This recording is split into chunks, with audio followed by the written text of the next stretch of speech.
I was reading the Sermon on the Mount today, and two phrases really stood out to me, or for me, from from that exquisite piece of writing. And the Sermon on the Mount is very similar to some of the great Hindu scriptures, and it's very similar to the Course in Miracles. But the two phrases that stood out to me were, "Blessed are the persecuted, and blessed are the peacemakers." And it's like, blessed are the persecuted. On a certain level, it sounds like, a alcoholic drink. How can something be non-alcoholic and alcoholic? How can you be persecuted and be blessed?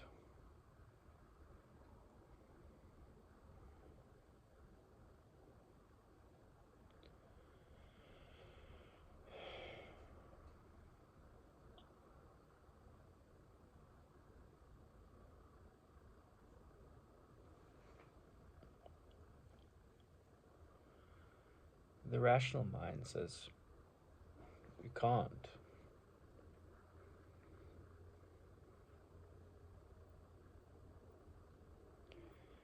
But what Jesus meant when he said, "Blessed are the persecuted," was not you're blessed because you're persecuted, but you're blessed despite being persecuted.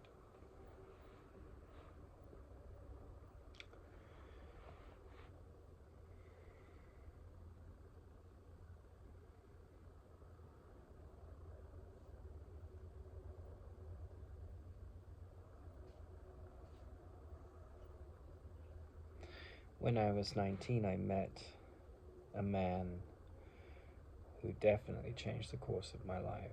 His name is Tara Singh, and he taught the Course in Miracles. And you can say that he taught it very much through the lens of Indian wisdom. And he did a very good job of it. One of the most interesting statements in the Course in Miracles is that, we don't want you to blindly believe any of this stuff. I'm paraphrasing. But rather, the application of these teachings, by bringing things to application, the experience of their truth is what we're interested in. So not blind belief, but the application. And I've reflected long and hard. I spoke to a therapist today to try and get some advice, practical advice. I didn't need. She was someone that had a cancel culture event happen to her, and her basic pitch was, I can help you rethink your identity and not, get stuck in this mind state that what happened to you is important or a problem. And I'm not. So it's only important at the relative level, in the sense that there are things that I have to take care of because of what happened to me at the University of Edge Hill. And she was very pleasant and professional, and I had only reached out to her to see if she had any contacts with journalists that were studying cancel culture, or with bodies that support the exploration of these things from an academic point of view. And she didn't have any feedback on that. She was just trying to sell me her therapy, which I didn't need. And it was interesting because a friend of mine that I've been very close to for many years, she taught me the Enneagram. We were talking about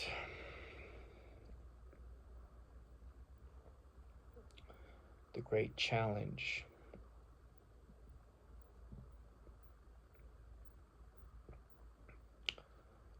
of wisdom, because from the standpoint of Darwin, or from the standpoint of a doctor or a herbalist or a psychologist,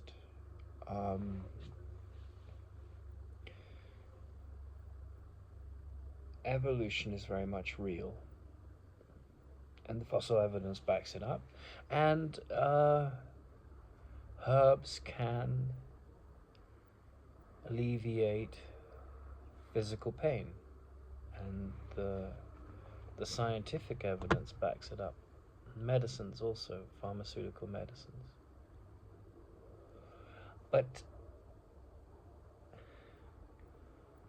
when you enter the realm of Ramana Maharshi, or the realm of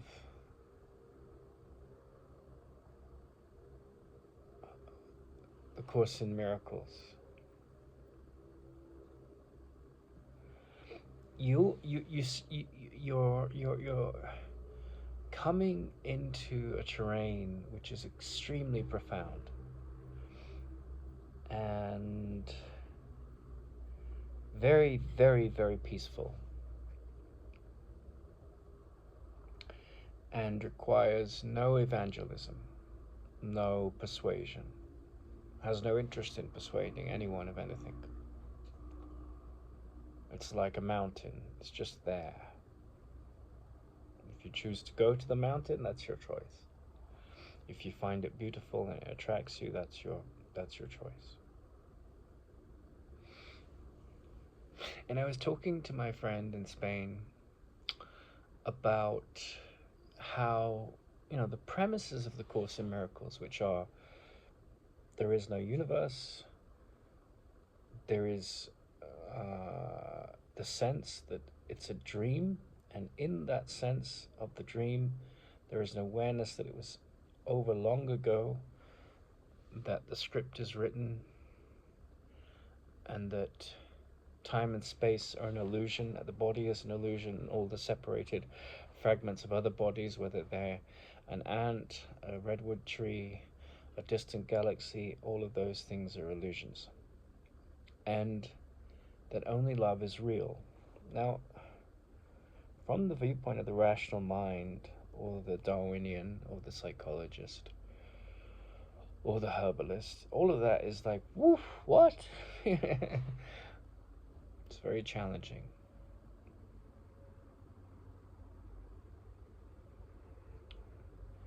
And from the perspective of the Course in Miracles, someone that is a psychologist or a psychiatrist or a psychotherapist, generally speaking, classically trained characters like that, though revered by the world, they would be termed as practitioners of magic and unhealed healers.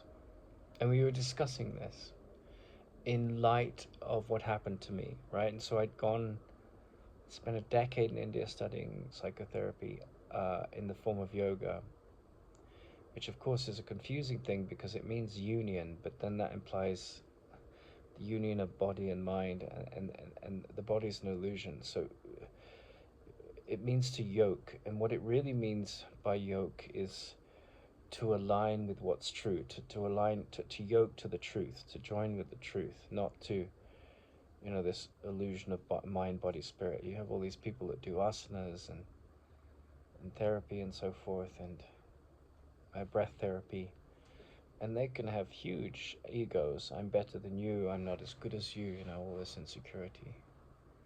And I've been dealing with some chronic fatigue for a couple of years now, and it's not been an easy journey. But it has been a spiritual journey, because I've realized, the fragility of the body. And of course, the mind is creating the story of the body. So being physically impaired is challenging to the psyche, but it brings one to reflective places. And my friend and I was discussing how, because she's a trained psychologist and I was trained to be a psychotherapist, but then I got attacked by this, what the psychologist I spoke to today said was like this group animal, this kind of, and she used the word of a beast, this kind of beastly group animal that takes you out, which is what cancel culture is about. And my friend was saying, in academic circles, and in therapy circles in general, their job is to make a healthy ego. Like, I've got high self-esteem, I'm important, I'm very valuable, I stand out from the crowd. That's generally, whether it's voiced or not, unconsciously, that's what it's about. I'm a gay person and I need to celebrate my gayness. And I'm not attacking any of these thoughts, but I'm just saying, because I'd gone much, much, much deeper in my journey, studying the mysticism of the Christ, studying the meaning of nana, or gnosis as it's known in Greek. Nana means knowledge, he who knows, one who's transcended the vagaries and dualities of perception. Going on that course, it was very, very dangerous place to go for someone that had traveled so deep into the mind. And I didn't subscribe to this idea that, gender politics is extremely important. Because I've spent 30 years studying the Course in Miracles. I'm still as God created me. I'm spirit. I'm not a body.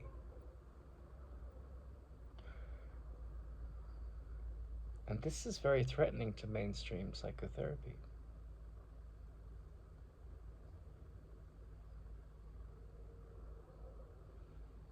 Because your nationality, your gender, your race,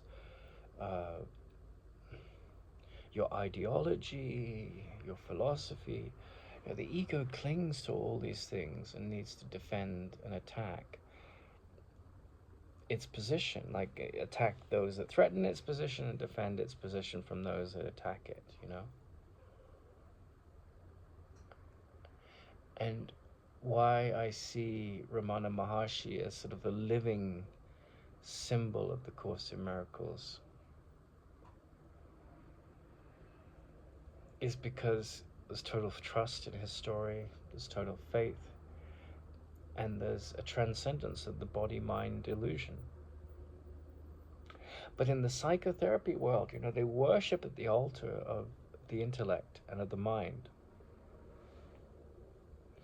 And this is one of the challenges that Jung encountered, because he was very gifted as a psychotherapist, and I think as a mystic as well. But he was trapped in that role of being someone who was good at that and was a mystic. And Ramana was asked, who are you? And he said, I'm just an ordinary man. Whereas Jung would say, I'm a mystic, and so the ordinary man that has gone beyond the mystic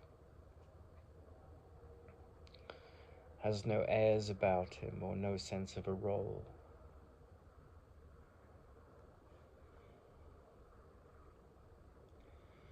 when Jesus says in this beautiful Sermon on the Mount, he says, "Blessed are the peacemakers, blessed are the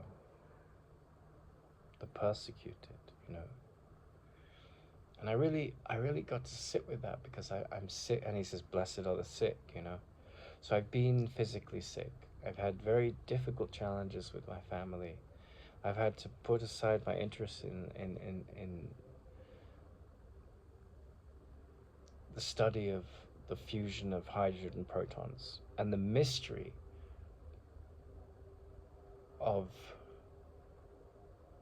the question as to the nature of gravity and gyroscopic forces, and the mystery of that journey and its connection with fuel economics and a revolution in fuel with hydrogen fusion. That was a real passion of mine.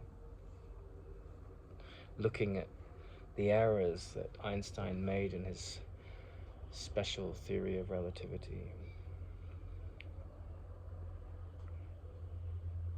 And I was talking to a physicist in Hawaii yesterday, a quantum physicist, and we were discussing this. And he was quite a spiritual man. And so it was an interesting conversation. We wove in that conversation a look at like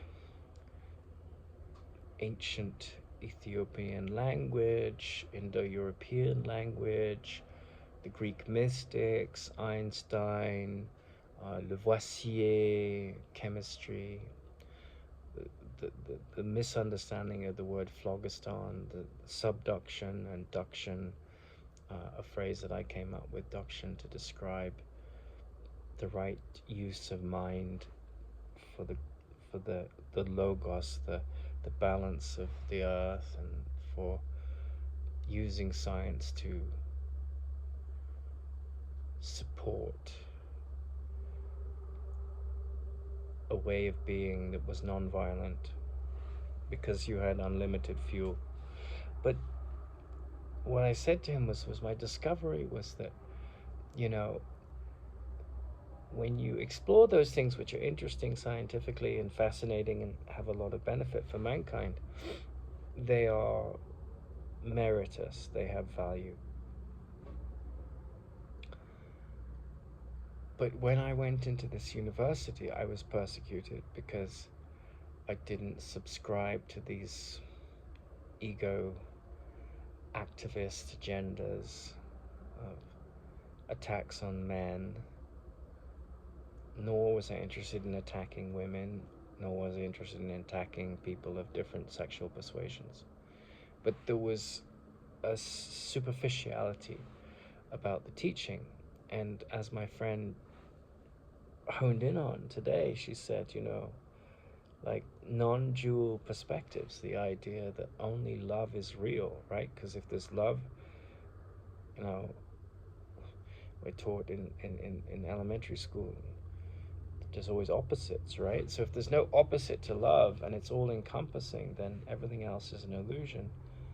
That's very threatening, but that's what Jesus meant when he said, "Blessed are the persecuted and blessed are the peacemakers," because, you know, those that attack and defend are not aware that they're blessed, and those that are persecuted, that are not putting up defenses, that are not supporting one argument against another, that are not contra anyone, you know, not like Joseph Campbell, when he met an Indian guru, he said, you know, if Brahma or God or love is in everything, how can you or I say no to anything? And the teacher said, you and I, we say yes to it all. We say yes to the horrors of the world. Not that we support them, but it's not that we condemn them. You know, we accept that delusion, deception has no place in the land of truth. And so to take on the task of trying to attack and defend a position, you support delusion. And I'm writing a book at the moment And I'm drawing on the writings of Sadhu Om, and he says, forget God, forget science, forget the problems of the world for a second, forget all that, and focus on this moment when you wake up in the morning, and this entity of me and mine, of the first person arrives, and then from the first person comes the second and third person. So he and she and we and you and the plural of you, right? And that's the universe as we perceive it. And so in the terrain of that realm that comes from the I am, comes the he, the she, the we, the they, the you. There's a separation from our true nature. And Sadhu Om says when you eradicate, well, this is sort of the teachings of Ramana, when you let go of this little self and the sense of some separation between you and another, and you do it in a mystical way,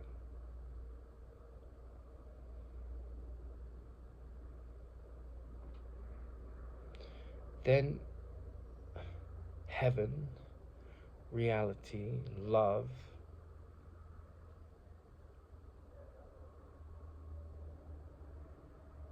is there, and this third party, three-partied world of me and mine, they and them, and you and your, and God, and all the gods, man-made gods, ideation gods, disappear. They disappear. And what remains is the nature of truth, which is, as the Indian said, Sat, Chit, Ananda, Sat means truth, Chit means deep mind or consciousness, awareness, and Ananda means bliss. And wherever there's truth, wherever there's sanity, there's always truth, there's always consciousness that is infused with truth and bliss. And so anything that doesn't align with that is a projection of fear. And I was reflecting today because, it's really difficult to be sick. It's really difficult to have a difficult family that don't really understand you. And it's really difficult to handle cancel culture abuse. I mean, those things are quite challenging.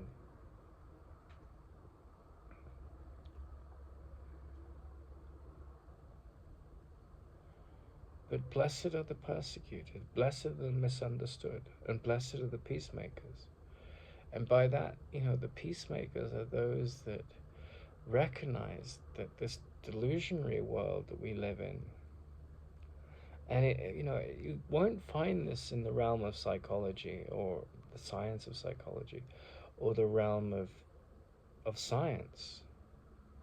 And for the most part, it's not there in religion, because religion is about saints and stories of divine beings doing extraordinary feats and all of this, breaking all the laws of the world. But you will find it in the Sermon on the Mount, because he's saying, no matter what you think you are as a human doing, you're in essence this nature of beingness. And I think one of the biggest challenges of the human story is living with uncertainty. What am I going to do? And somehow you have to follow inspiration, and that can be very, very challenging in this world that's so driven by insecurity, greed, fear, nationalism, weapons companies, all this magic that wants to fix the body, and it's attend to its desires and its hatreds and its pettiness and its manipulation. And so to develop trust is such an essential quality of wisdom. And I think part of the journey of wisdom is often, handling persecution over and over again, handling ostracization, handling attacks from others, and not defending oneself. And, because this statement, blessed are the persecuted, such an extraordinary, because the religious people will come in and say, Jesus saves you, and, God is protecting you even though you're being persecuted. But, when you put that through the filter of Ramana's statement, he's saying, you're not what's happening to you. At a relative level, you have to handle the consequences of what's happened to you. But you are this capacity to see beyond the fear and the attack thoughts of your persecutors, and to see in those stories the temptation for you to project meaning onto those attack thoughts and think that has anything to do with the person that's being abusive to you.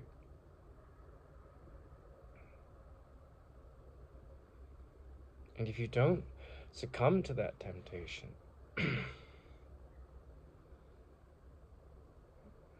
then the mind moves in a different direction, and the direction it moves in is into the awareness of one's true nature, which is bliss and